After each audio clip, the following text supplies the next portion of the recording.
is defined as a narrow valley. For decades, a small town at the south end of Seneca Lake in New York State sat quietly next to a spectacular geological formation, giving the town the name Watkins Glen. Quiet this town stays, except for a few weekends a year. A few miles up the road, there's a racetrack with international fame. It's hosted Formula One, IndyCar, NASCAR, IMSA, Grand Am, and SCCA races. And this track bears the same name as the town, which hosted street races decades before. Watkins Glen International is one of the great American road courses, built in a time when pavement was just laid on top of the land. It follows the natural flow, climbing steep inclines, dropping down into valleys, and streaking across the Finger Lakes region countryside. It's changed a bit since its construction in the 1950s, with the relocation of the start line and pit road, and the addition of two new sections, the Boot in 1971 and the Inner Loop in 1992. Since then, it's become an American motorsports icon. Known for its high speeds and narrow S's, it was referred to as the super speedway of road courses by many drivers. Its sky blue Armco walls have become a symbol of this place. Over the years, Watkins Glen has seen safety improvements, including asphalt runoff in several corners, relocating some walls, and adding curbing. In the 2015 off-season, it was repaved, making it smoother and even faster. But like the valley for which it is named, it remains a challenge for every driver who pulls out on course. For the people who cherish these hallowed grounds, it's not just a Glen, it's the Glen. Watkins Glen.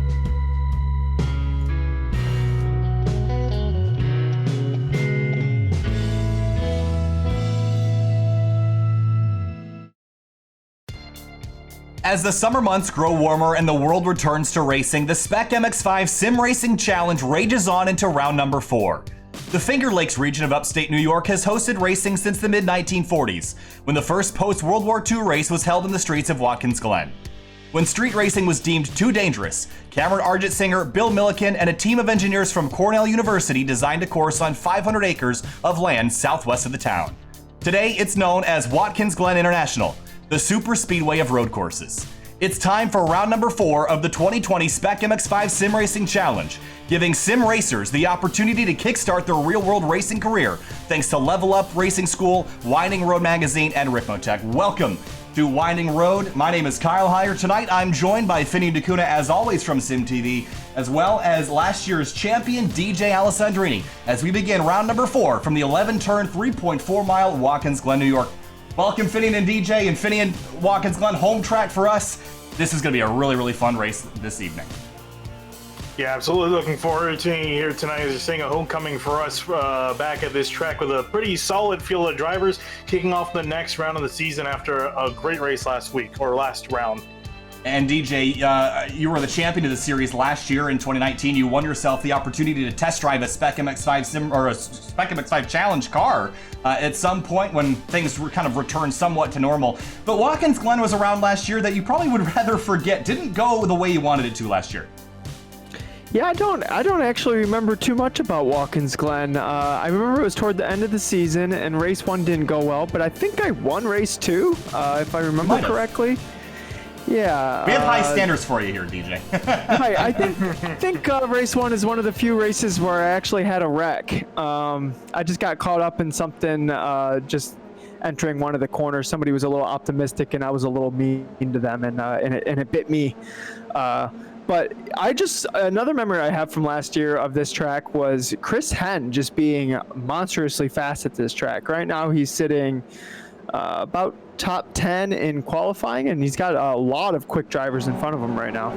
So this is round number 4 of the season. We've already visited Summit Point Motorsports Park in Virginia International Raceway, as well as the Charlotte Roval a couple weeks ago. Finian, we head to Watkins Glen. This place is known as the super speedway of road courses. It gets that name because of the very high average speed around here. For stock cars, they run the short course and it'll be running the long course. But this is one of these tracks that every driver looks at. You see the blue Armco here going up through the S's. The track funnels down, and for just a moment, I think a lot of drivers will feel a little bit of fear as you climb the hill here. It gets very tight and very fast very quickly. Yeah, especially on these opening laps too. You're still going to have these guys side by side. If anyone's daring enough, maybe even 3 wide up through the hill, it can catch a lot of drivers off guard, and some might be a little bit afraid to make a move like that happen. We could also potentially see a big wreck through the S's here, or even at the bottom of the S's. We've seen in the Redenza Sports Car Challenge that we've covered. We saw 20 TCR cars pile it up there, entirely blocking the track. And with the Miazas, they're not exempt from that. So we could see a big wreck at the start. We could not. But definitely, I think the opening lap, the S's are definitely going to be a place of potential carnage. So as we wait for some of the drivers to come on through, qualifying is underway. We're using a new format tonight. Same 2 20-minute races here tonight, DJ, but we are using the heat style format system. So instead of everyone having to leave the session and join an entirely different one, we're going to do both races in one session here tonight. So we're going to qualify, which is what we're doing right now. We'll race for 20 minutes, and then the finishing order from race 1 is going to transition straight to race 2. So now you don't have that little bit of cool down between the races. Does that change anything in your mindset as we head into this event tonight? Yeah, if you had a bad race 1 and you're feeling a little heated, you feel it a little bit in your chest, you're going to have to get over that a lot quicker since there's less of a break in between races. I remember last season, maybe race 1 didn't go quite how I wanted it to, and I had a little time to collect myself and just kind of recenter and go after it again in race 2. And with this, you're just not going to have that time. But on the same token, if you're feeling hot, like you just crushed race 1 and you just jump right into the next one, you can have a lot easier time keeping that momentum going without any downtime in between. So I think this is about a good time here, Finian, that we take a look at the racetrack that we're at this evening. Again, I already mentioned it's Watkins Glen, 3.4 miles, Finian. Take me through at least the first sector here at Watkins Glen.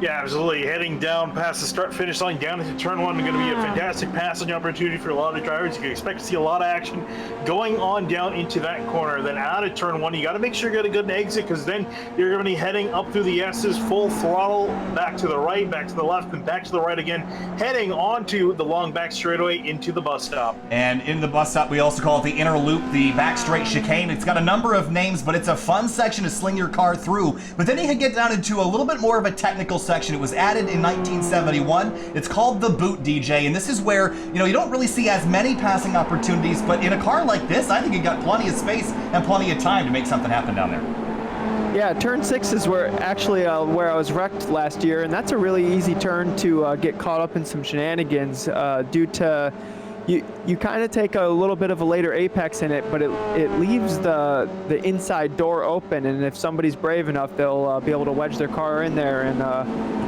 it creates some interesting situations. And then leaving the boot, you got turn 9. That's a very, very tricky, like uphill off-camber corner that you're going to see a lot of people get wrong tonight. Then turn 10 in these cars is pretty much flat out, maybe a slight lift to maybe the first lap just to build some confidence. And then turn 11 to complete this lap. So we'll head back down to the racetrack here as qualifying is still underway. On the left-hand side of the screen, you're going to see the lap times here as drivers have come on through. And Nathan Saxon, currently the provisional pole sitter with a 2:14.618. These cars are significantly slower around here, Finian, than they were last year at the same race because of the change in iRacing's tire model that has led these cars being A, a lot more fun, and B, a little bit slower to drive around the course of the lap. Yeah, absolutely there. And you can see here coming up through the S's for some of these guys. Qualifying is underway, 4 minutes remaining. And currently looking at the top of the charts, how about Nathan Saxon, Ken O'Seal, and Paul Darling up at the top? Not too expected, except for Saxon. He's been improving quite a bit this season. Yeah, Saxon has been really, really solid lately. And DJ, I think we all knew that we'd see some different cream rising to the top here this year. I think last year, obviously, it was you and Robert Hartley that were really the 2 outliers. But this year, Ken O'Seal, Paul Darling, Jesse Stevens, Nathan Saxon, those 4, you could throw in any mix of those 4 could be your race winner at any given week. Robert Hartley, though, sitting in 5th, I would not count him out. He's only been getting stronger as the season's gone on. Yeah, just a quick note on Nathan Saxon. Me and him competed in a Skip Barber series thing on Assetto Corsa this last weekend, and Nathan was one of the fastest guys in there. He was a lot faster than me, admittedly, and he showed a lot of pace in that thing, and he's showing a lot of pace tonight. So maybe Nathan's figured something out with his driving recently, and it's on display right now. Into the braking zone for the bus stop chicane, gonna nail those curbs on the right, then back to the left again, back to the right. Taking a look at our audience here again, and we want to thank Winding Road Magazine for giving us the opportunity to be here this evening, as well as Level Up Racing School and Rick Motec for providing prizes to the drivers of the race that win races in this series. We want to thank everybody for joining us tonight. We've got people from all over the world. We've got people from England. We've got Noah from, I believe he's from Australia, so he's joining us from all the way across the world. We're actually located, Finian and I are in New York, and DJ is out in Ohio, so kind of a truly global operation here this evening on Winding Road. But again, if you're interested in who we are Sim TV, an esports broadcasting organization started in 2018. You can find out more about us on simtvbroadcasting.com. If you're looking for live timing and scoring of this race and the qualifying leading up to it, you can head to simtvbroadcasting.com/timing. If you scroll to the top of the chat, there is a link there that you can click and follow along in real time as drivers make their way around the course for both races in round number 4 tonight. So 2 minutes left in qualifying. Drivers on laps right now. Ken Alseal in 94 Finian, can't go a couple minutes without even talking about him. At Charlotte Roval a couple weeks ago, absolutely dominant there and really showed a lot of patience. And I think he's certainly going to be a championship favorite. Yeah, absolutely. And currently sitting now 13 points behind our points leader, Jonathan White, heading into this round. And last round at Charlotte was a big points booster for the 94. And again, this is looking to be much of the same here. Looking at where White is, he's currently back in 6th, which is not terrible, but at the rate we're going, or what it's looking like tonight, it looks like he'll be able to make up some valuable points. So into turn number 1, this is the 90. This is the first corner that everyone's going to get to on the initial start here, DJ. And this is the corner that I think a lot of people are concerned about at race starts. I think there's a lot of people that view this as kind of the benchmark when it comes to first corner collisions. Why do you think that is? Why is it so inviting to dive in here on lap 1, turn 1? Because the guy on the outside has somewhere to go because there's that huge runoff area. So it's a tricky situation because you're expecting him to use all that runoff, and when he doesn't is when there's going to be collisions. And then also, they have the grass on this current scan of Watkins Glen on the outside, and the car can get real sketchy when you're trying to come back onto the track through the grass, which I fully expect to see somebody in the grass lap 1, turn 1. If we don't see it, they're not trying hard enough. And giving room for that car that's off track is kind of a gentleman move. I'm pretty sure the rules are going to be you don't have to let that guy back on track if he's off track. It's more of a gentleman thing to do to let him back into the racing surface. We do have live stewards watching every move. We've seen them be, I don't want to say trigger happy, Finney, maybe that's not the right word, but they have certainly been active in making sure that drivers don't go unpunished when they have an incident. So we've seen Ken Alseal get bitten. It was all the way back at Summit Point Motorsports Park. He ended up being able to fight back from that somewhat, but still wasn't exactly the night he was looking for. So qualifying is going to complete right now, checkered flag and a wave, and that means that any driver that has already started a lap is allowed to complete it. Everyone else, well, actually, I lied. We're going to be heading straight. This is the heat format, so we don't get the extra time. We're going straight to heat number 1 as we head down for the start of the race. And in just a moment, we'll bring you the starting lineup here. About 9 laps worth of racing, Finian. Your thoughts, your goals, if you're starting in the mid-pack here, how not to get yourself in trouble.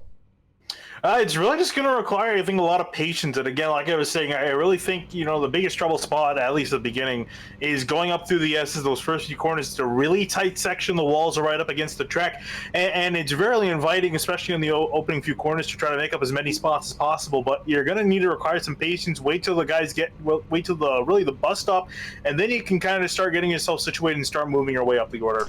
All right, so let's take a look at our weather information here, DJ. How about the track surface? 88 degrees Fahrenheit. That's cool enough that I think drivers won't be fighting for they won't be sliding on the edge of control. I think last year was a pretty hot race here, at least one of the 2 races was, but pretty cool this afternoon. Should make for some pretty solid racing and some pretty quick lap times. Yeah, these drivers will still have to manage their front tires, though. The front tires on these cars is the things that jump off cliffs and really dictate your pace at the end of the race. All right, so Finian, let's roll through the starting lineup here on the front row this evening. It's going to be Nathan Saxon out of New England in his number 41, right alongside Ken Alseal in 94 from Pennsylvania. Yeah, moving on back to row number 2, it's going to be Paul Darling lining up in third next to Luke Pfeiffer in fourth in the 06. In row number 3, it's going to be Jonathan White in the number 22 out of New York State. Home track for him. Jesse Stevens out of Georgia in the 13.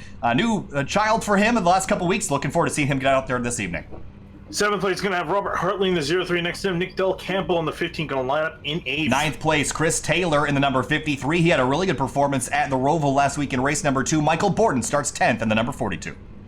Back in behind them, Chris Henn's going to start in the 33. The Postman in 11. Next to him, Steve Ficacci going to line up in the 51 in 12th. In 13th, Drew Reinhardt in the 69, and Kurt Crum to outside at the outside of row number 7. That'll be row number, yeah, that was row number 7. Excuse me, the 07. Jack Sanchez in the 23 starts 15th. Ismael Basso in the 40 and 16th. Finian. Yeah, back in 17th, we find Thomas Bressi in 17th in the 24 car. Next to him, Samuel Scott in the 98 in 18th. Josh Cada now in the 97, rolls off 19th. Another New York native here, Ryan Wagoner, starts in 20th in the number 17 car.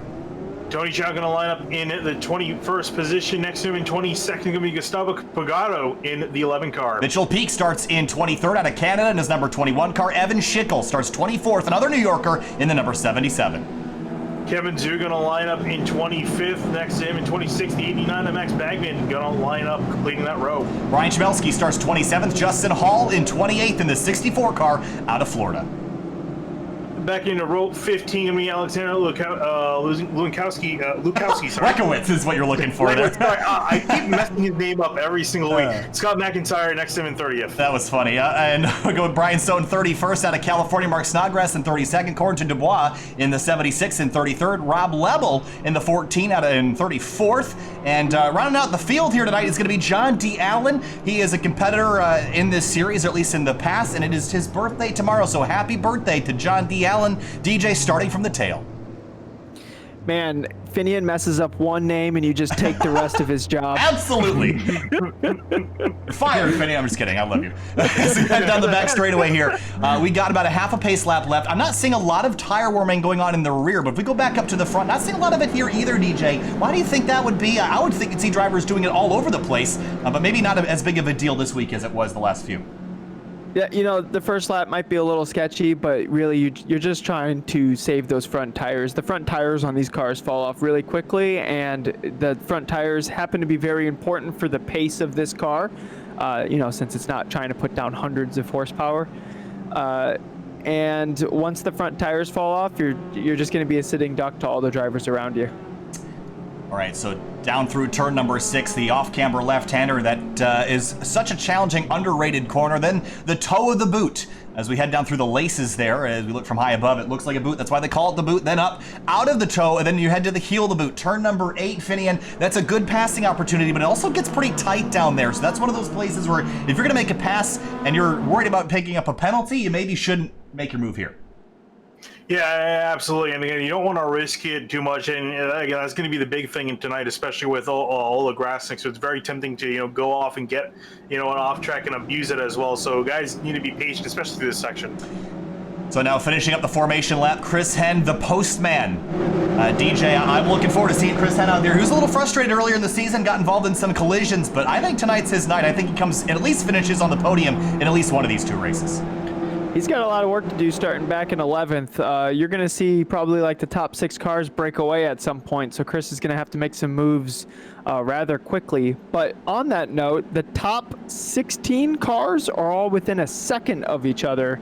So maybe we'll see a 16-car train going. The draft is pretty strong here. All right, lots of straightaways, lots of fast corners. Watkins Glen International, the super speedway of road courses for round number 4 of the 2020 SPEC MX-5 SimRacing Challenge. 35 cars taking the green flag. Green flag flies racing for 20 minutes at Watkins Glen. Look at them fan out 2, 3, 4 wide as they rumbled down to the 90 for the first time. Out in front, Nathan Saxon, he pulls ahead. The 55 of Paul Darling on the inside, drivers right 4 wide in the middle of the field as they get down to the 90 here, Finian. Getting real tight now. They run up the hill to the S's.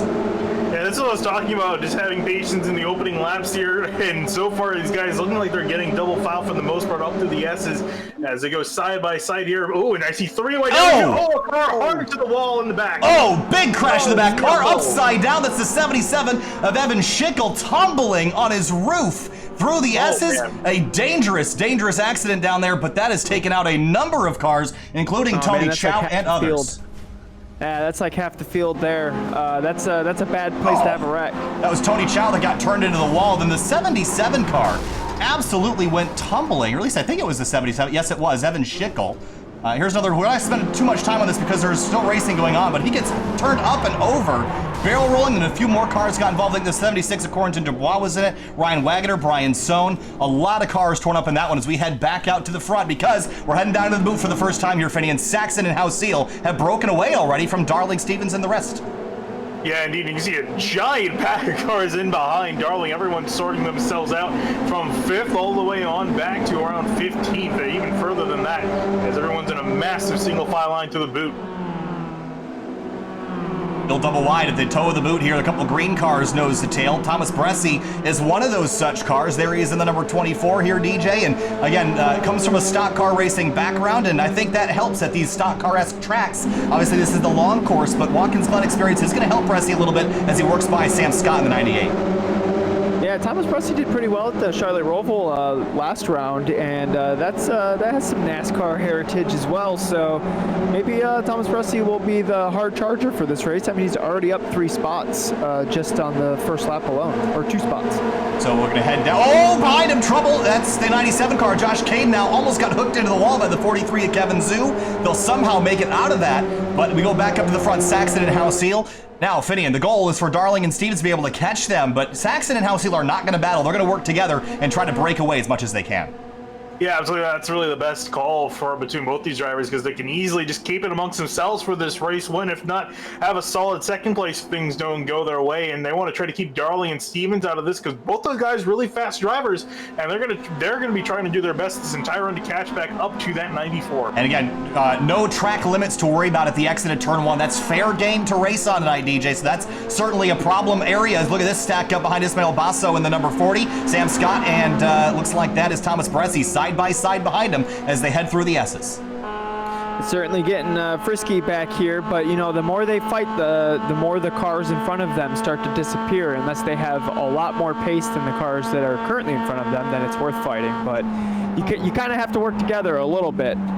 Side by side through the bus stop. That's not easy to do. Right behind him, there's Jack Sanchez. Basso runs a little bit wide. He's going to have to give up some time here. Cade now and the 43 of Kevin Zhu coming with a head of steam. A little bit of side-by-side contact. 3 wide through the carousel. That doesn't work very often. The 98's going to go way wide. Bresci looks like he's through. Now they're muscling their way by. The 21, that's Mitchell Peak, middle 3 wide as they head into turn number 6. I cannot believe they did that without a big mess. Yeah, Basso took a little too much grass there leaving the bus stop, so he definitely got a course cut penalty issued by iRacing itself, and he chose to do the start slowing down bit on the apex of the right-hander there right after the boot, and things almost got extremely messy, but great job of all the drivers keeping it clean. I think I misspoke again. I think we made the same mistake last week, Finian, at the Charlotte Roval. The second green car in line is actually the 23 of Jack Sanchez. Bresci was actually up the road from this and out of harm's way. There's Max Bauman in the 89, trying to get around Ismael Basso. Up at the front, no changes so far. Saxon Houseel knows a tail. Darling is within 7/10, so I think they're going to be able to bridge that draft as we check in on Robert Hartley and Michael Borden. Both these cars have had pretty solid starts to the season, DJ. Yeah, Borden shown a lot of pace, and Hartley had a really good finish last week. He started off the season a little slow, but Hartley, that's the guy that I was fighting with everything I had against last year, and so we know Hartley's a contender. He's just it seems like he's just not nailing the qualifying like he was last year. Through turn 1, everybody running wide here, Finney. You're going to carry as much speed as you can. I don't think that's really a lot faster, but I do think it's easier to carry momentum if you're doing running wide there. So I think we're going to continue to see that. But is there a cost to that? If you run too wide, is it going to cost you time rather than help you gain it? Oh, it absolutely is. You see Ken O'Seal move to the right, to the left side, sorry, as he goes side by side with Saxon. Looks like he's got enough of a run to potentially clear the 41 by the time they get to the bus stop. Here they go, both deep onto the brakes into the corner. Looks like O'Seal's going to clear him. Oh, what a pass. Big slide in front of the 41 through the bus stop, and he's got the lead here, DJ. Houseel goes to the top spot. Saxon takes a look up the inside, but behind him, Darling slams it over on Jesse Stevens, and Luke Pfeiffer's in here as well in the blue 06 car. So now we've got everybody in a big train as they head down to turn 6. 06. Car off, that's the 06, just a tire off. Yeah, Darling popped out to maybe catch Saxon sleeping, and then noticed that Jesse Stevens was going to take advantage of him being aggressive, so he immediately jumped out of that idea. Smart move from Paul, because it seems like once you fall out of rhythm, you're going to fall all the way to the back of this squad, which is, currently 12 cars deep? Looks like it. The last car in line I see is, well, that's Chris Henn in the 33, so at least 10 cars. 10. So right in front, you see that is Pfeiffer taking a look at, that is Borden taking a look at Hartley. Got a couple tan cars, a couple blue cars, Whoa. Bit of a touch. Hartley's going to get slipped and slide off the nose of the 42. A little bit of side-by-side contact, Finian. But that's just kind of the nature of racing in these cars. You can lean on each other, and there's enough grip that you can kind of save the car if you have a little bit of side-by-side contact. Yeah, absolutely. We saw that there. You got really lucky that you could get away with some side-by-side contact, but Hartley going to stay ahead of Borden for now. They're going to get back out single file. I was also looking at Jonathan White. He made a daring move into the entry of the boot, almost took it 3 wide. So some guys in the back here trying to move their way up as time is ticking down. We're just almost halfway through this race. Look at the hands on Nick Del Campo's car here, DJ. A lot of slip angle. Now, is that just part of driving the car here, or is he losing time by sliding like that? I haven't driven this particular setup. This thing just might be a little bit of a drift missile, but it certainly looks fun, though, doesn't it? Looks like a lot of fun, and I think Nick Del Campo is having fun as well. Hasn't really gone anywhere, though, so working hard to get by the number 42 of Michael Borden right in front of him. So still a 10-car train leading this field. Deeper in the field here is Kevin Zhu in the 43, Ismael Basso in the 40. And a couple of drivers right behind him, Bruce Brian Chbelski, who had got through that opening lap collision. He's got Max Baumann in front of him, Gustavo Pregado behind him. We've got a total of 5 cars out of the race. The last driver running right now is John D. Allen. Again, happy birthday to John, but some front-end damage on that car, which is certainly going to hurt the performance as we go back to Parv Darling, who has lost a spot to Jesse Stevens in the 13. And Stevens trying to work his way back up. There's a little bit of separation between P2 and P3 again, but Halcyon are actually starting to stretch out his lead over to Saxon. Doesn't take a lot, but I do think that it's going to take a lot to break away entirely, because you're going to be very reliant on that draft if you're second or third. It's going to be what, maybe 1.2 seconds to really be able to clear that draft, DJ, or is it even more than that? You get you sniff the draft a little bit, all the way to 2 seconds to around 1 second, but in the 1 second mark is really where it will actually start pulling you into the car. Now these NC Miatas, they don't really start drafting until you're in 4th gear. That's when you'll start feeling the draft, which good for all these drivers. There's a lot of 4th gear on this track. But if Ken has a noticeable gap when Jesse Stevens gets up to Nathan Saxon like he's there right now, Jesse might not be inclined to work with them, thinking that if he does, like, Nathan's just going to lose Ken anyways. Now, Nathan has since closed up that gap, so he's right on his tail. But if Ken gets too far away and it forces the Jesse Stevens-Nathan Saxon fight, we might just see Ken drive off him at a distance. So let's remind everybody what's at stake here. Again, we're in a 9-round long season championship. And at the end of the season, the winner of this series will get the opportunity to test drive one of these cars in the real world, or choose a Level Up Racing School track day, essentially. And again, we want to thank Level Up and Rick Motek for coming on board this season. But that is what's on the stake here, Finian, is that if you win this championship, you get to drive a real race car. So there's a lot on the line here, and it might look like we're just having fun in a simulator. We are doing that, but there's a lot on the line. You could kickstart your racing career. You get your feet wet in racing by going to the racetrack and getting and climbing in a race car, and that's what is online for these drivers this year. So there's a lot on the line, as you see Ken Alceel leading the way, on Nathan Saxon behind him, but there's Jesse Stevens in the 13 right up the middle. He's gonna have a look on the inside of the 41 into the bus stop. Yeah, and he actually was giving a bump draft to Ken Alceel down the straightaway into the bus stop, and then peeled off and had a look up the middle. Looks like he wasn't really attempting to make a move, but just kind of getting in some cleaner to kind of see where he is. But now riding in behind, Saxon gonna have a peek heading into the entry of the Boo. Looks like he's still going to stay in behind the 41. Take a look at some other drivers in the background that are catching my attention. Here's Thomas Bressy going the long way around Kurt Crum. That's hard to do through turn 6, but Orr's going to slam on corner exit. And that's the key about Watkins Glen, as with any racetrack here, DJ, is momentum. And look at the 24 up the inside. This would be for 12th spot if he can make it stick. Ooh, that's a tight spot. So now he's gonna have the inside for the next corner. So Kirch, wait, who's the green car? That is Kurt Crum in the olive green, then Thomas Bressi right behind him, Steve Ficacci in the 51. Gotcha. So I'm actually surprised Thomas Bressi wasn't able to stick with him there. Maybe he messed up a shift, because I thought for sure he would have the positioning on him heading into the inside of this corner. So I'm glad I fumbled on his name, because I was about to put my foot in my mouth. But yeah, this is a great battle, and up front they're too wide. I believe Nathan's right next to Ken Husil. Yeah, took a look at the exit at turn 9. Not really a passing zone there through turn 10 though, Finian. Turn 10 is pretty much full throttle in these cars. If you're not single file, someone's going to go off track. Yeah, absolutely, and that's going to be the big concern here, especially as guys try to get more out of line to maybe search for some grip, maybe try to get a better run on the car ahead of them here, especially as laps wind down, as we got just about 8.5 minutes remaining in this race. Speaking of pulling out of line, Steven's going to try to pull out to potentially have a look into turn 1. Not going to do it, pulling back in behind 41. Oh, car wide.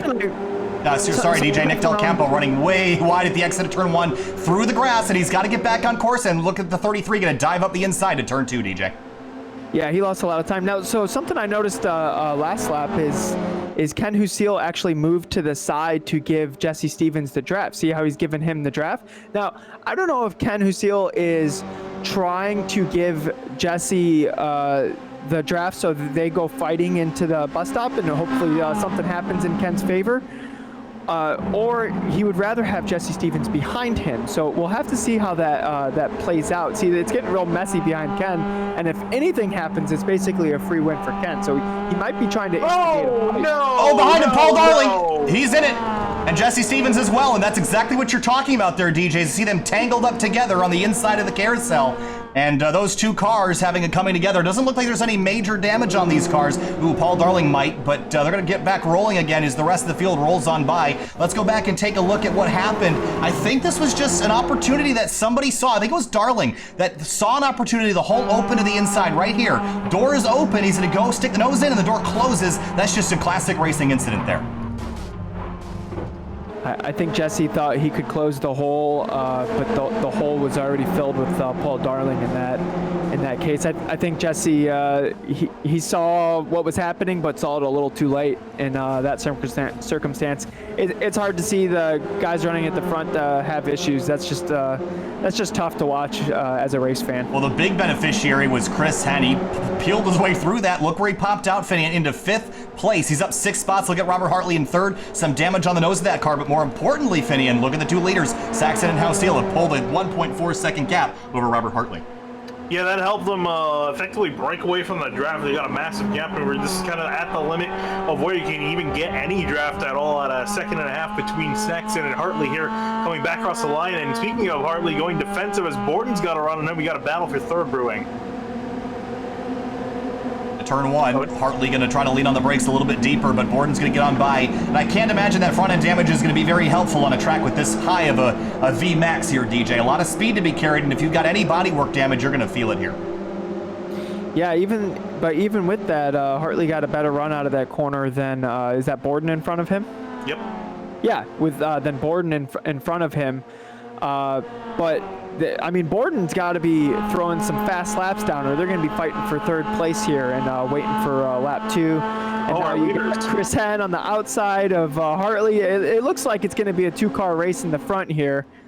Look, Saxon and Ken are even swapping spots. They're working together, and yeah, it looks like it's just going to be a scrap for 3rd, and it's going to be nasty down here. But to go back to Ken, how he instigates that fight. Those are the kind of things that you're kind of trying to make happen. If not, you're not trying to make a crash happen, but you're trying to make everybody's lives behind you difficult, and you want to cause some rifts in the driver relations of the cars behind you, so they're less likely to work together, which makes your life easier. And Ken did that beautifully. Yeah, you see Saxon and Houseel have traded spots now. You look back to Borden. He's got an angry train behind him. There's Hartley, Henn, Del Campo, Pfeiffer, and Jonathan White all in this group. And there's also Chris Taylor in the 53. He had a really solid run at the Charlotte Roval last week. But then you look at Thomas Bressi fit in, and he continues to just sneak up in here.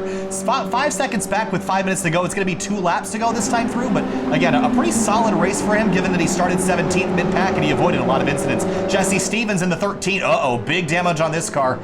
This is going to go from bad to worse for him. Yeah, I'm not sure what happened to him. Here's a look. It's on the inside of, was that the 43 of Kevin Zhu? Oh, the 98 is Sam Scott. Going to get into the back of him there, actually into the side, and turn him straight into the Armco. That's a big hit, probably day over for Jesse Stevens, at least in race number 1. That's tough, just because Jesse could have had a fight in race 2, but that basically cemented what his night's gonna look like. So that's you gotta feel bad for Jesse there. All right, 2 laps to go as they come through turn number 1. Saxon leads, Houseel in second. Borden has not been able to close the gap. It's 1.9 seconds, and no one else has gotten into this fight. So that makes me think, Finian, that I think it's going to be a 2-horse race at the front. Saxon and Houseel have a big enough gap. I think if they work together for one more lap, they can just race it out to the end. Yeah, I think that's going to be the goal here, just to not fight between each other. We'll see here if anything happens between them, but it looks like Houseel's going to stick in behind the 41. They just want to keep it to themselves, and behind them, however, they're going on an all-out brawl. Borden and Hartley side by side into the bus stop. Del Campo, bit of a touch there from Luke Pfeiffer, and he's going to get single filed back out, but Hartley goes to third. Bit of a touch from Borden as he gets back in line. Chris Henn going to dive to the inside. The hole closes. Del Campo did an excellent job backing out of that bad situation, and he might even have a pass at the end of this here, DJ. What great quick thinking by Del Campo.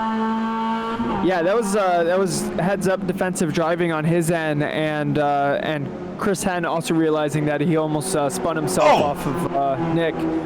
Big side-by-side contact there. That was the 22 of Jonathan White, and Del Campo's got to get those elbows out. He's getting kind of bullied a little bit here, so he's losing some spots. He needs to fight back a little harder to get them back. Guys are fighting hard right now. It's the 42 and the 33. Henn was turned Borden in the carousel, and they've been pretty much dooring each other throughout the entire boot here. You see they're giving each other no room as Borden's going to try to get one last look up the inside in this corner. Can't get it done. Going to peel him behind the 33.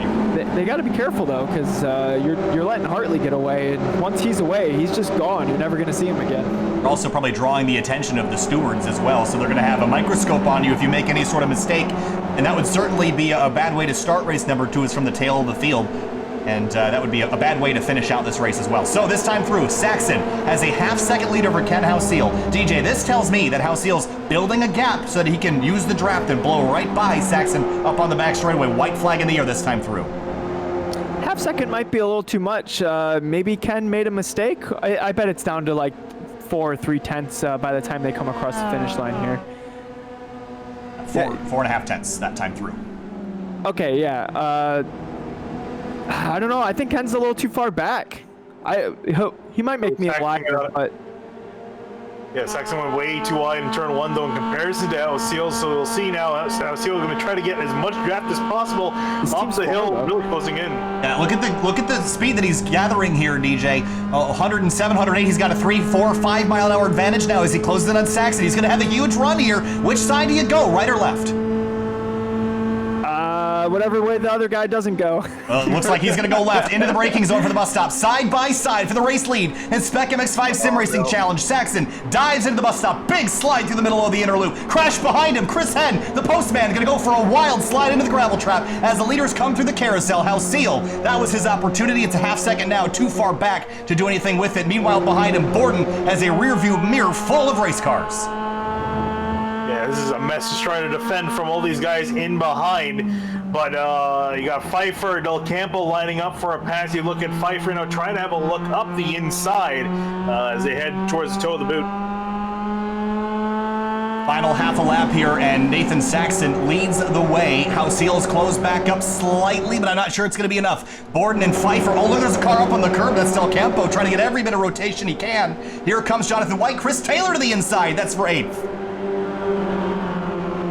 It's getting scrappy back here. Most of the good passing opportunities already passed by, though. So any passing opportunities that happen from this end out, I think you're going to have to sacrifice your mirror for the cause.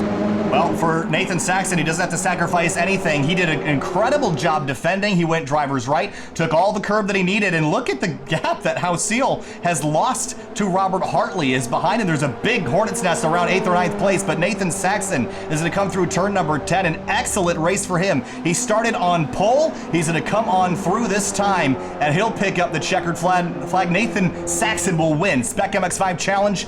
round number 4, race 1 from Watkins Glen. Behind him, they've all sorted it out somehow, and the elbows were out, and they've sorted it out finally, as looks like Jonathan White's going to come sideways across the line with the 51 of Steve Ficacci. But what a race. I think this is Nathan Saxon's first win on the SPEC MX-5 series. That might be true. Finney, can we verify that before we... I can't, because I do not have access to the season 1 results. Okay, we're gonna have to trust DJ on that one. I think that's accurate, though. I don't remember seeing Nathan in victory lane. I think it's accurate. I'm pretty confident in that too, yeah.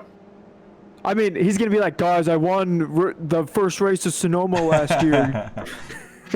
Well, it's his most recent victory, and I think that's all that matters, because now it's a new points season, and this is what counts this time around. So there's your unofficial results. Rob Lebel had an issue on the last lap. He reset back to the pits, which was what triggered the checkered flag a little bit early, but he finishes 28th on the last driver on the lead lap. Jesse Stevens back in 29th with his crash damage after contact with the 98 car. Of course, Evan Schickel, the wild upside down tumble in the bottom of the S's, that's what did him in on lap number 1. Now we get to do it all over again. The way that you're going to line up for this race is the way that you finished the race we just did. So that's going to mix things up. Chris Henn finishes 11th even after his mix-up on the final lap. So he's basically going to do what he did again and go from 11th up to inside the top 5. You know, Hartley showed great pace at the end of that race. He caught up to both of those cars. It's I forget which famous race car driver said it, but he said he's never lost a race. He only ran out of time. Oh, that's not a race car driver. That was Michael Jordan. Never mind. Sorry, guys. Yeah, Michael Jordan once said, "I've never lost a game. I just ran out of time." And I feel like that's kind of what was going on with Robert Hartley there, because it looked like he had the fastest race car at the end of that race. You've been watching that documentary again, haven't you? Oh, guys, it's fuel. It's like motivation fuel. If you guys haven't seen The Last Dance, go check it out. It makes you just want to like start throwing push-ups out like immediately. You're like, I need to be better. I need to be a better human. Not sponsored. It's awesome. Yes, definitely not sponsored. All right, so we're gonna start warm up here. It's only a 2-minute warm up, and we probably won't see anybody jump on the racetrack. So we're gonna take a quick break. We'll bring you right back for the start of race number 2. Stick with us.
Welcome back live to Winding Road Magazine's YouTube channel, the SPEC MX-5 Sim Racing Challenge. If you've just joined us, you just missed an amazing race with the NC MX-5 Cup cars as we battle to give one driver at the end of 2020 an opportunity of a lifetime to test drive a SPEC MX-5 Challenge race car.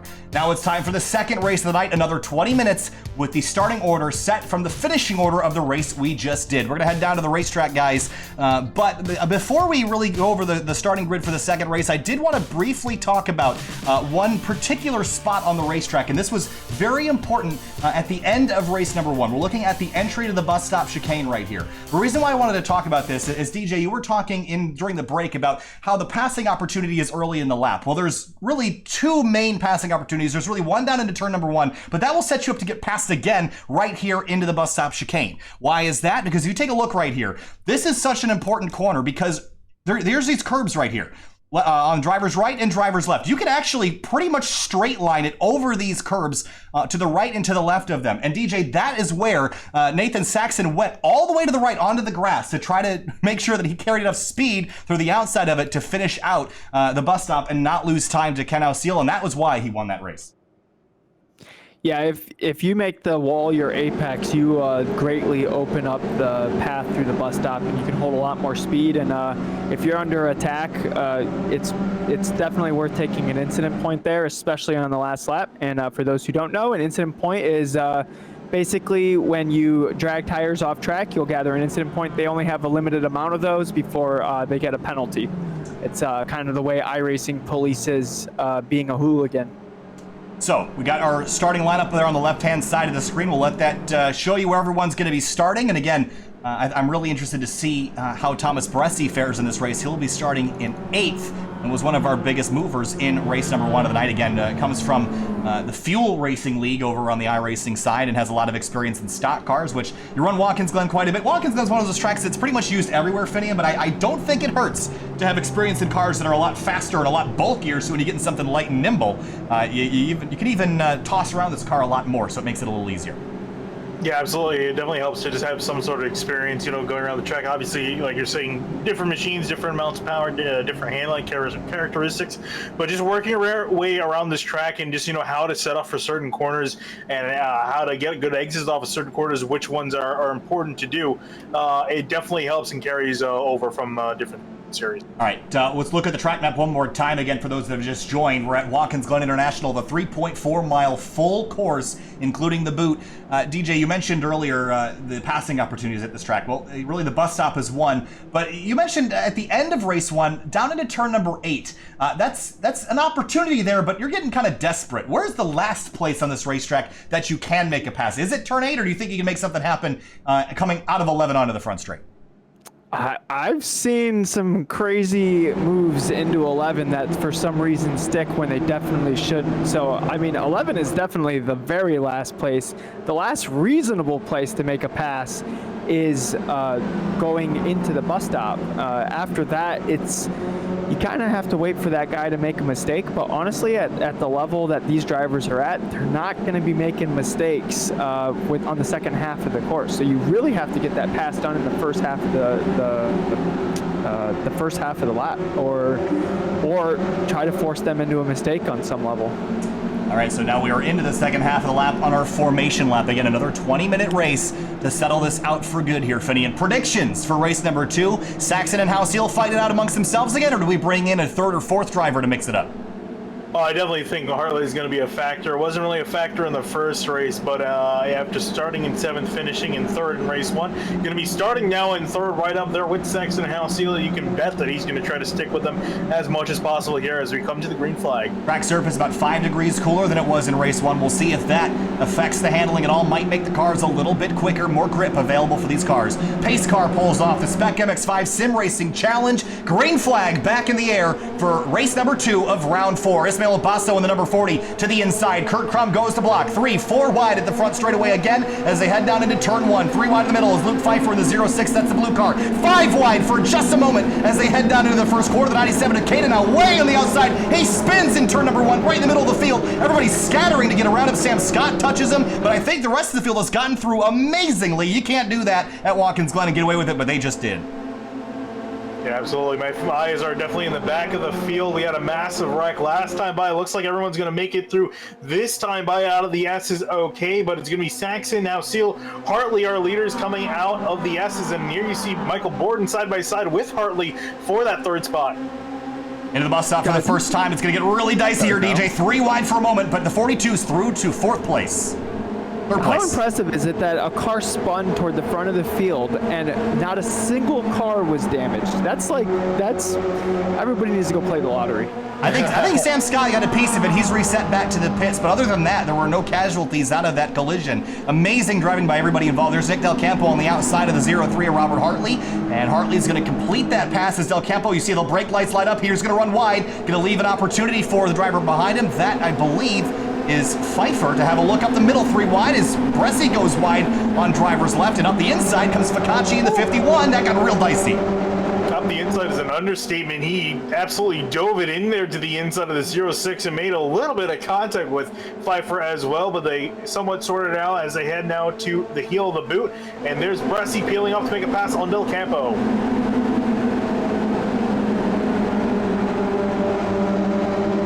Nicely done. Race leader still Saxon and Halcyon. No changes up at the front for now. Chris Taylor in the 53. An impressive run, top 10 for him. Again, the liveries, the black drivers, or the black paint scheme drivers are the ones that ran this series last year. The drivers with the white paint schemes, those are the drivers that are new. Again, you don't typically see a lot of the white paint schemes up at the front because they're kind of adjusting, but Chris Taylor is one such driver. So is the 15 of Nick Del Campo. He's in 6th, big slide for him as he enters turn number 11. DJ maybe caught some grass on driver's left. Ooh, and he's flirting with that wall. That's a race-ending wall right there. That wall does not play friendly with the fenders of your car. But yeah, everybody's stringing out in the front here. It's looking like people are behaving themselves, even though I just heard some smushing of bumpers in the back. Steve Ficacci, I think, is the driver that we're looking for. There he is in the 51. He's way on the outside in the runoff area. Ooh, his engine going down into turn 1. That was the sound you're hearing, DJ. Oh, gotcha. Okay, yeah. Smushing bumpers and engines apparently sound the same to me, so. He went down to 3rd gear and just over-revved the engine. We've seen that happen a couple of times. We also have another incident. I think Ismail big crash. Paul Darling. Whoa. He's up on his roof. Through the S's. He's still spinning. Oh, my goodness. What? Oh, and this happened further up ahead from him. He wasn't the first car. Yeah, I saw Ismail Basso was. Was it? Yeah. Jack Sanchez? Maybe that was the other car involved in that. Yeah, it was Jack Sanchez that got turned around, and then absolute carnage. Because this is where the track. You know, we were talking about how tight this section is. There's nowhere else for a lot of drivers to go coming out of a blind corner. Right here. Here's another look at it. Does the 23 merge over? Yeah, he's going to squeeze Basso just a little bit, and there just wasn't enough space for both cars. They get turned around, and then the 155 clobbers the 23 and gets turned up and over. That was a wild, gnarly-looking wreck at the top of the hill. You know, some say Paul Darling is still spinning on his hood right now. Man. All right, down into the heel of the boot now for the 2nd time. Saxon leads. It's about a 7-car breakaway. You could maybe include the next group of cars, but there's Pfeiffer in the 0-6 back in 7th. Brian Chemelski in the 12th car. He has worked his way up into 19th after starting the race in 21st. Justin Hallbein, we haven't talked about the 64 yet. Look at this, 35th to 20th. That's impressive. We've only gone 2 laps. Yeah, we'll see if he can climb up any more from that and continue that climb up the order. It's the biggest mover between both races, so really solid job there. He must have took a shortcut. He skipped the boot. You could probably pass more cars if you skipped the boot, but cross to the start-finish line to complete the 2nd lap of the race. Everyone looking very orderly here. Yeah, look at this train we got going here. This is great. Now through turn number 1, the 90, and then to turn number 2. Everyone tracking out wide. Let's see if a single car stays below that yellow line. Yeah, no. Everyone's going to carry as much speed as possible, Finian.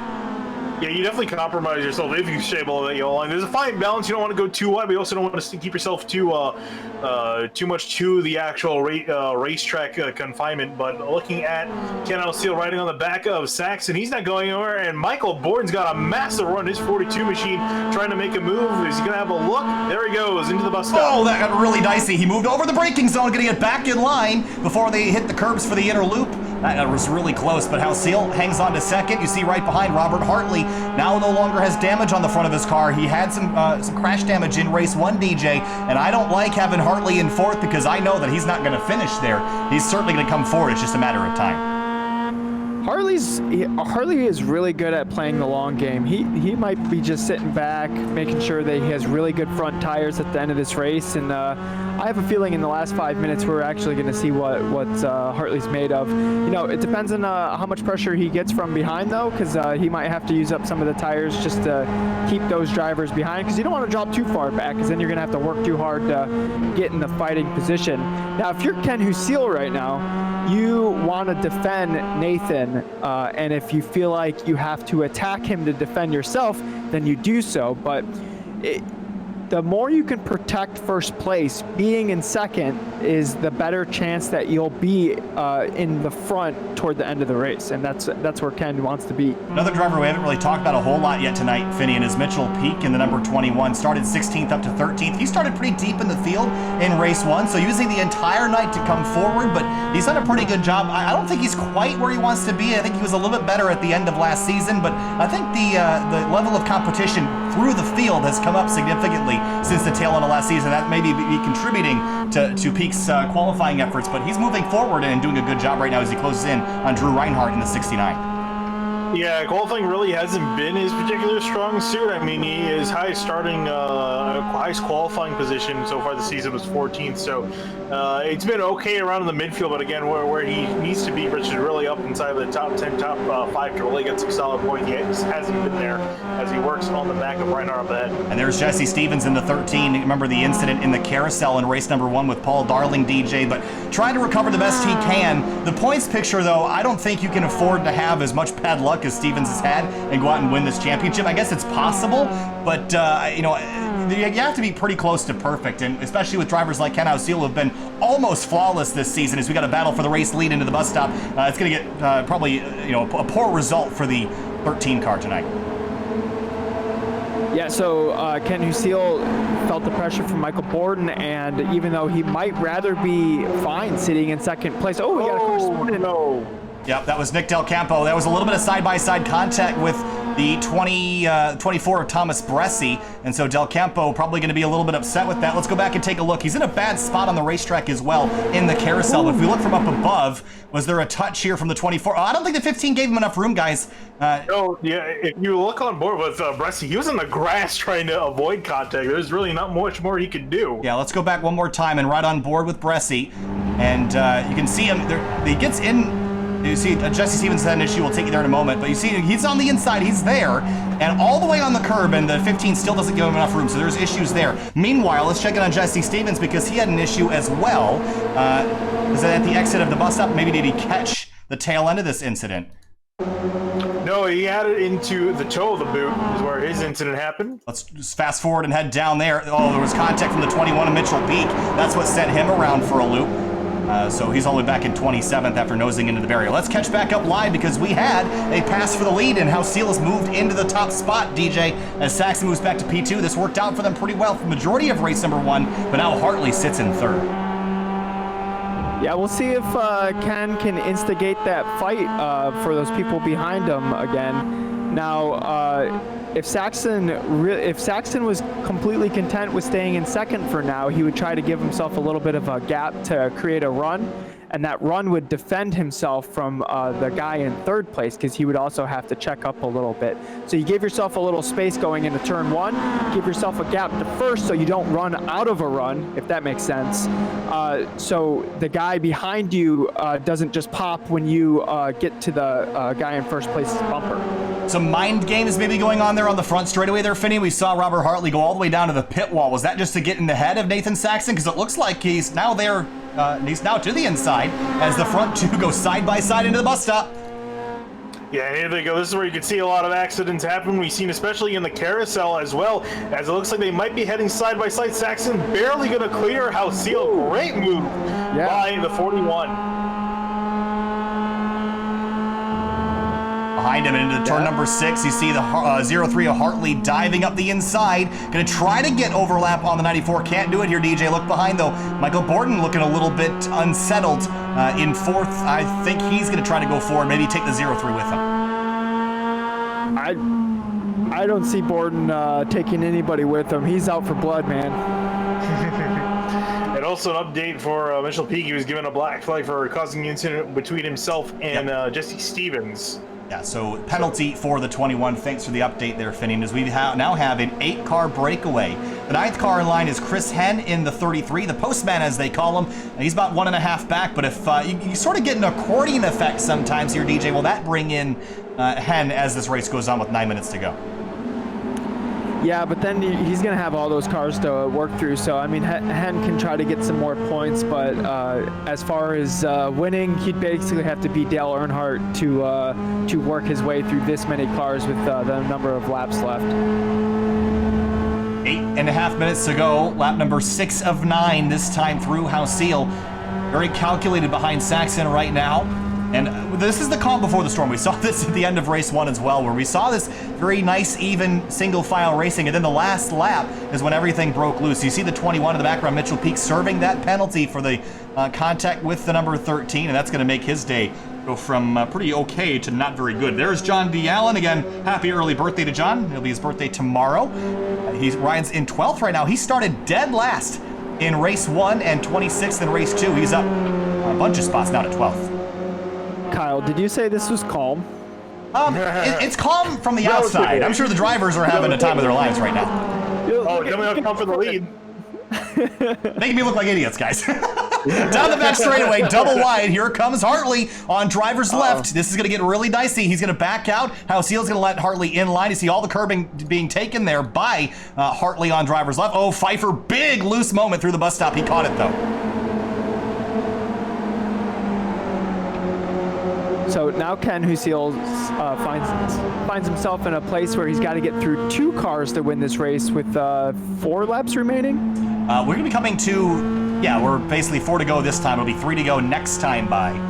As you see, the 0-3 put a lot of pressure on Nathan Saxon into the toe of the boot. Saxon goes defensive. This is going to give Ken a great run up the hill out of turn 7 and into turn 8. If he can apex this a little bit late, Hartley's going to go driver's left. I think that was a mistake because that's going to open up the door for Hausiel here on driver's right. But you have Borden behind him as well, and Ken had to pinch off the exit a little bit. And Borden's he's a little bit of a savage, so. Braking zone into turn 8. Saxon clears Hartley again. Hartley's still going to have a little bit of overlap. Now it's gone as they head up the hill towards turn 9. This is the very off-camber corner because this has to flatten out to safely rejoin the short course here that NASCAR uses. Hausiel sees the door open to the inside of the 41 as Hartley goes through to the race lead. And now it's Hartley, Saxon, Hausiel, Borden, Bresci, your top 5. It is packed up right now. Yeah, Saxon got that car sideways trying to get the car back to the inside, but Hartley with a fantastic dive in that corner, he's going to take the lead away. And I don't really think we really seen, at least on screen, a pass through that section. All right, this time through, 3 laps to go. The 41's going to go back to the right side. He thinks he can get this done in turn number 1. This is a challenging place to do it, but he's there, and he's almost going to be clear of Hartley into turn 1, but you can carry so much speed on the outside. Look at Hausiel. Look at Borden and Bresci closing up at the exit of 1. Ken Hausiel should have backed up. He had a little bit of room to behind him. If he would have backed that up, he'd be passing both of these cars right now heading into the bus stop, but he didn't back it up, so he got choked up on the exit of turn 1 there. Contact with the 42 and the 24 as they head up through the S's here. Guys starting to get the elbows out here as the laps and the time is winding down. So you got just over 5.5 minutes remaining. The leader is touching doors as well. Trading paints as they head down the back straightaway into the bus stop. Look at Hausiel pushing Hartley into the inner loop, and they're going to string themselves back out. Hartley, Saxon, Hausiel. Bresci had a great run at the exit of turn 1, and I was surprised that I think it was Borden that let him back on track, and that's why they were going up through the S's side by side. But look at Hartley now, and Saxon, nose to tail. They're both going to run way wide at the exit of turn 5, now into the bus stop, or the boot, with 3 laps to go here, DJ, and it's getting on right now. Great racing. Now, just to put you into the driver's mind right now, your heart rate is elevated. You got the adrenaline shakes maybe a little bit. The vision is narrowed a little bit. You have to focus on your breathing. You have to keep your bandwidth as a driver open because this is where the race really matters. When it's this intense for this long, everything's elevated. You have to make sure that you're in check of those systems on your body to make sure that you're going to make the proper decisions at the end of the race. Everybody says, this is virtual racing. It's not like the real thing. Oh, it might not be real cars, but it is real racing. It's real effort that they're putting in. I guarantee you every single one of these drivers is sweating right now, especially if they're in virtual reality. It puts you in the seat of a race car driver, and it's the same processes in your mind. It might not be on a physical racetrack with the heat and the wear and the tear of the G-forces on your body, but it's the same mental game that these drivers are playing here, Finian, with 2 laps to go at the line this time through. You know, it's really starting on, especially for the guys in the middle of this pack, you know, guys like Jonathan White, like Bressy, you know, they're trying to think, you know, how can I still put myself in this race? They're not too terribly many cars in behind, but they need to start moving now. They're going to try to take a win. See Hartley go way wide in that final corner, almost got a piece of the tire. Yeah, he did get the wall. He actually did scrape it, and you heard him lift out of the throttle because he didn't think he could make the corner, and he didn't. Here comes Saxon up the inside. 2 laps to go. Pass for the lead down into the 90, and Saxon almost clear the 0-3 side by side at the exit of turn number 1. Okay, so Ken gave himself some room that time so he could just pick a horse and make sure that he's in second place here going into the last lap. Up through the S's now, side by side. Borden in the 4th place in the number 42. Pick a line. Seal's gone with the left. Borden's still trying to make up his mind. He's got 2 tenths back to Bressy, who's probably going to fill whatever hole the 42 doesn't. Now a push from Borden to the back of the 94. Double wide, drafting too deep as they head into the bus stop, Finian. 120 miles an hour into the braking zone. Pair bump drafting cars down into the bus stop. Hartley going to get through. Seal. Saxon going to fall in for 3rd. Borden in 4th. And Bressy tries to have a look up the inside of Borden heading into the carousel. Can't get it done. What we might be seeing right now is Robert Hartley's care of those front tires and then beginning the race, just sitting in 4th, taking the draft of 3 cars in front of him. He's probably has the freshest front tires on the racetrack right now, and now he's letting it loose and letting him fly. We'll see how much car Ken Husil has left. In the background, you see that is, looks like Chris Henn and maybe a little bit of contact with Luke Pfeiffer into turn number 7, but Henn's going to go run a little bit wide now. They've got Kurt Crum behind him now. So the weaving on the back straight here, Finney. This looks like Indianapolis on the front straightaway, trying to break that draft. Yeah, everyone trying to do what they can to, you know, not give an advantage to anyone in behind them and protect their line so they head down into the heel of the boot. Still looking at Chris Henn and Luke Pfeiffer side by side for position and behind those guys duking out for 7th place. And now, DJ, you see that Saxon's backed up a little bit, so I think it might be a 2-car race with Seal and Hartley, but we saw the gap that Seal was able to make up on the last lap of race 1, and it's about the same gap between Saxon and Seal this time, and he's also got help behind him, so I don't think we're done yet. Well, I mean, it's definitely a 2-car race. It's going to be gloves off for 3rd place. That's going to be pretty wild to watch. But Ken Husil did close up to Hartley pretty quickly at the end of that lap. So I think Ken Husil has some car left here. Final lap. Into the braking zone for turn number 1. Hartley leads the way. Seal right behind. He's too close, maybe. I'm not sure if he can get enough draft to be able to complete that pass, but he's going to try. He's right on the rear bumper. Saxon is 6 tenths back. If he can get a push, he might get some help up the hill from the 42 of Michael Borden. Behind them, Pfeiffer and Henn side by side. Bressy's in 5th in front of Jonathan White in 6th. Now down the back straight for the final time here, Finian. Everybody trying to figure out where the best place to place their car is as we got a battle for the lead side by side as they head into the interloop for the final time. And yeah, I think for 3rd is mirrored right behind him. Yeah, absolutely. Well, here's a car side by side down into the bus stop. Seal trying to dive it into the corner to get ahead of Hartley. Hartley going to still maintain his line and stay ahead of Seal. Now here comes Saxon out of nowhere, back up the inside of the 94 as they go through the carousel. Perfectly timed. He put that car in exactly the right spot, Saxon did, to fill that gap as soon as the 94 wasn't able to complete that pass. Now Hartley is pretty safe. Oh, behind with the 42, slides into turn number 6. Back across the racetrack, slams the tire barrier on the outside of the corner. Borden is out, side by side for 2nd behind them as they head down the hill. Hartley leads the way by 4/10 of a second into the toe of the boot.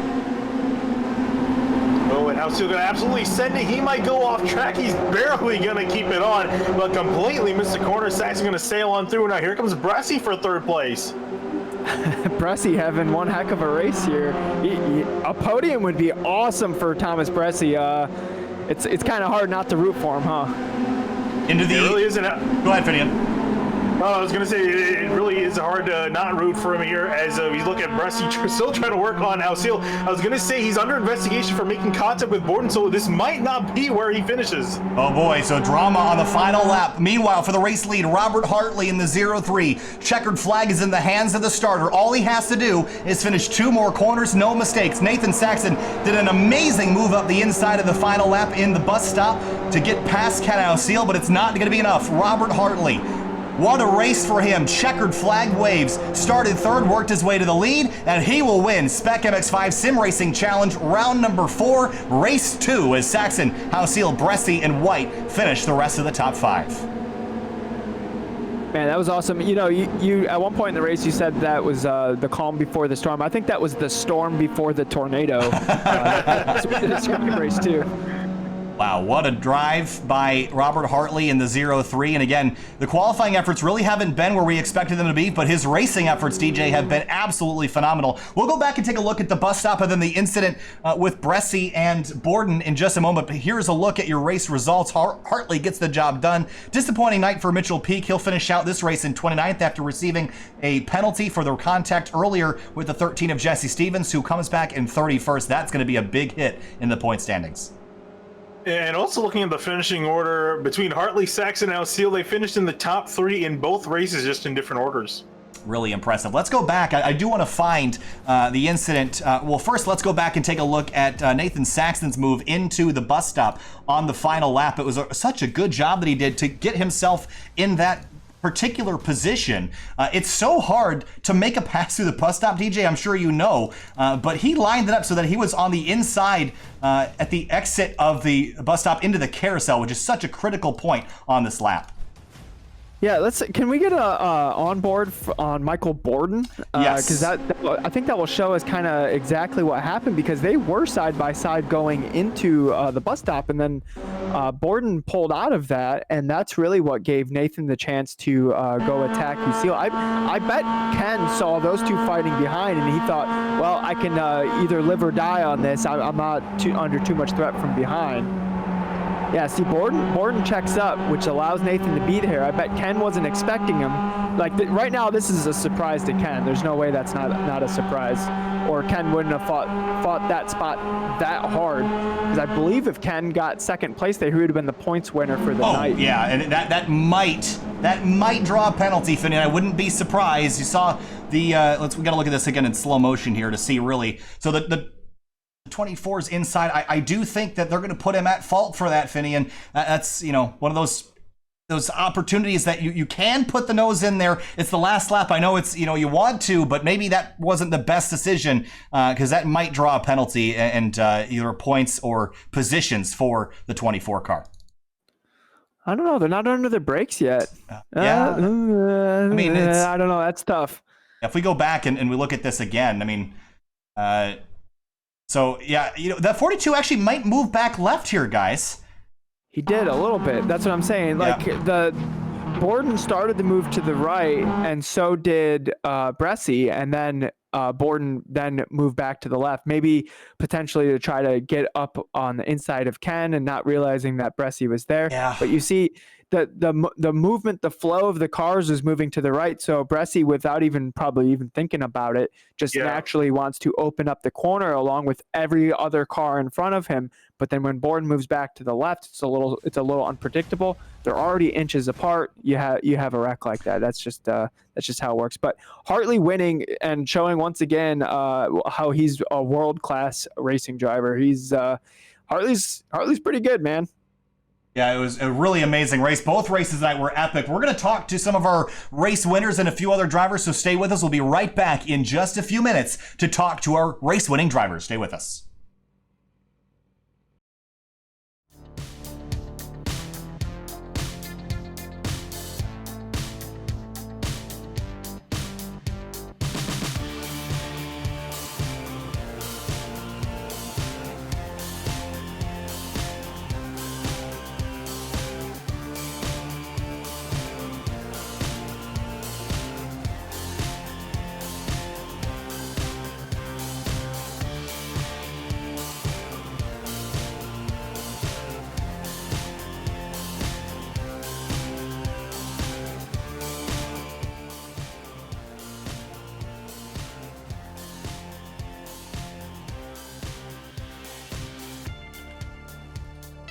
Welcome back live to the SPEC MX-5 Sim Racing Challenge on Winding Road Magazine's YouTube channel. We're here now with Looks like we got Nathan Saxon in the number 41. Nathan, tonight was a really good night for you, but it got pretty wild there on the last lap in race number 2. A big dive up the inside into the bus stop, and you managed to pull away second place from Ken Ausiel. Walk us through race 1 and then race number 2, where you had a good battle there at the end.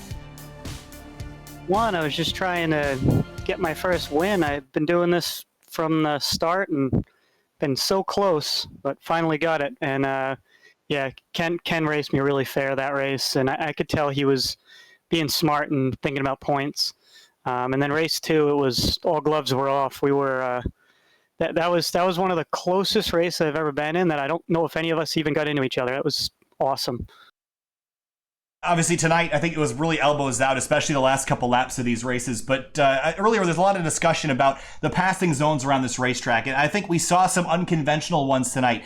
Where's a place that you made a pass this evening, or maybe you thought about or could make a pass that you didn't think you could before? I know you were kind of ran up front tonight, but it seems like a lot of people were getting creative this evening.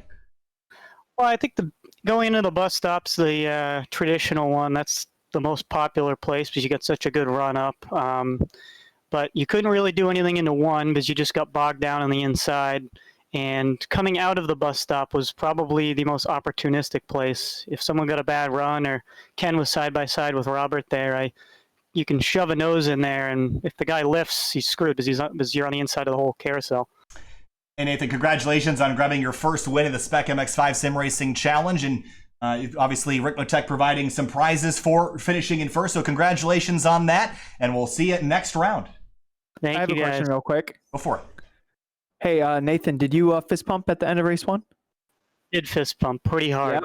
Nice. Great job, man. You deserve it. Moving on now to the next driver we're going to have a chat with, which will be Ken Ausiel, the number 94. Ken, a really strong evening tonight, battling up front, but it just seemed like things were just slipping out of your fingers in the closing moments. Take us through the finishes of both races and maybe what you could have done different to grab a race victory tonight. I think I had the pace for the victories, and I think I overdrove the car a little too much in race 1, trying to lead from the front, and then race 2 made a great last lap move on Robert, and he managed to defend it really well. So it is what it is, and then I blew the toe of the boot and couldn't even get back to try to fight for second, but at least held on to third. So. When you look at this night as a whole, though, I mean, a couple of top 5 results for you. Look at the big picture of trying to win the opportunity to test drive one of these cars in the real world. Is finishing inside the top 5 enough, or are you expecting to win every single round because that's what it's going to take to win the like I said, tonight I think I really had the pace. Just didn't quite get it done. The top 5s are nice. I'd like to win. It's tough. We're only halfway through the season. Gotta start doing something to get more points. So we'll see. All right, Ken Ausiel finishes this evening with 2 solid top 5 runs. Ken, thanks for talking. We'll see you next round. Yes. On now to Robert Hartley, race 2 winner.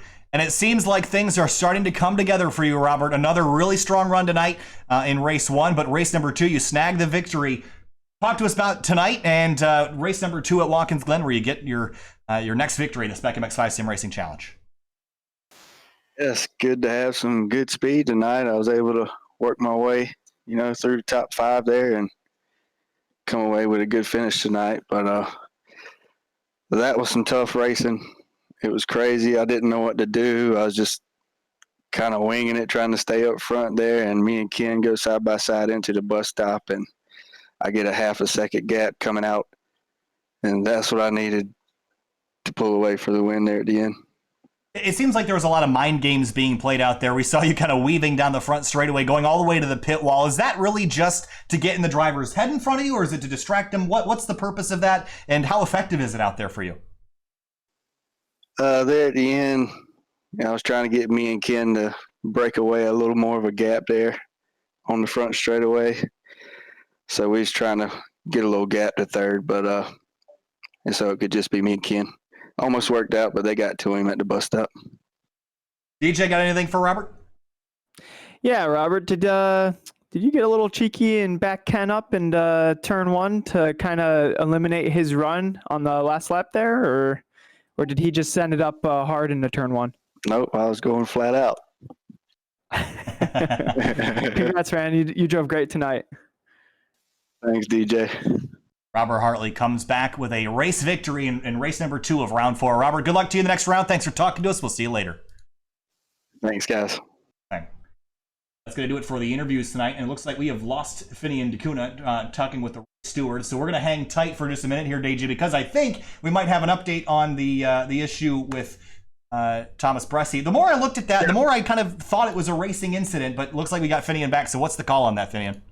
Yeah, so here's the interesting thing that Ryan was telling me, that Bressi actually hit the incident limit. Oh. And he's currently scored back in 24th. So that's where essentially he's going to end up, because normally it would give him he would be getting a 30-second penalty.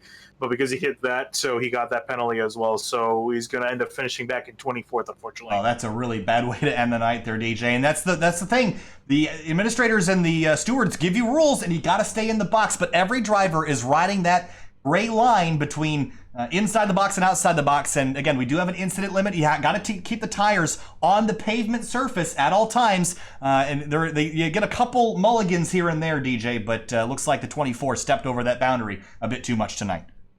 Yeah, perfectly explained. You're given a box. The rules are create the box, and then you just play around the limits of the box just to try to get the most out of the competition, your race car, and your competitors. And it looks like Thomas broke the box, basically. So as we look back on this, Finian, Watkins Glen, obviously a great racetrack, led to a lot of good racing. I think that was one of the most competitive rounds that we've seen, and we've had more cars involved in that lead battle. But your final thoughts on Watkins Glen?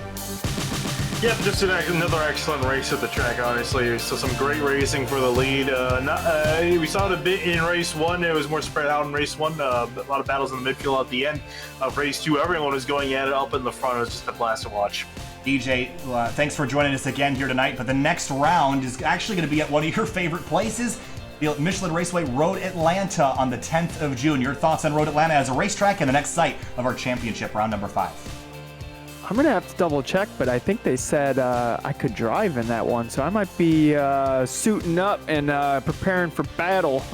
We'll have to see if they still agree if that's a good idea. I already told them I'm not going to be nice to anyone. So we'll see. We'll see if they still let me after hearing all the bad things that I want to do to people. So. All right, here's a look at Road Atlanta. That's where we're headed next round, I should say, a couple weeks from now. June the 10th will be the next round of the SPEC MX-5 Sim Racing Challenge. Thanks again to Level Up Racing School and Rick Motec for providing the race win and season end prizes to these amazing sim racers. If you're interested in this series, you can head over to the FAQ on the SPEC MX-5 Challenge website. Make sure that you're checking out on the news there as well, because real racing is returning, albeit very slowly and spectatorless, but make sure you check out all the racing opportunities around you with Level Up Racing School, the SCCA, and SPEC MX-5. That's going to do it for us tonight. Thank you so much for watching. We'll see you next time on June the 10th. My name's Kyle Heyer with Finian Dcunha from Sim TV alongside last year's champion, DJ Alessandrini. We'll see you next time on June.